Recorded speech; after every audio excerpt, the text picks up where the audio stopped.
But that claim is being contradicted by federal union leaders. Tony Reardon, the president of the Treasury Employees Union, which represents 150,000 members, told the Washington Post that federal employees should not have to pay the personal price for all of this dysfunction.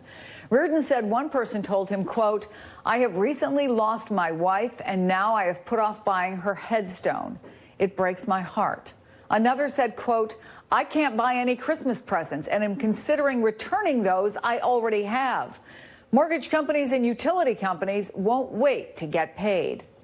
A survey showed that nearly 80% of the union's members say they are very concerned about paying their housing and other basic living expenses this month. In contrast to the president's words, the president of the National Treasury Employees Union issued this statement saying, quote, "Just in case anyone still thinks a partial shutdown over a holiday weekend is harmless, think again. Your friends and neighbors around the country who work for the federal government are already showing signs of financial stress."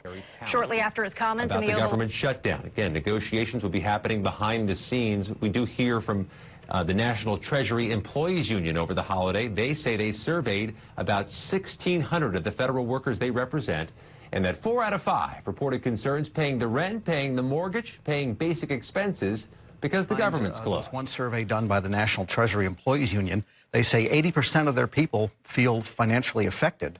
Some of them are talking about returning Christmas gifts in order to pay bills and so forth. So you get away from D.C., people start to feel the bite because you have larger concentrations of lower paid employees.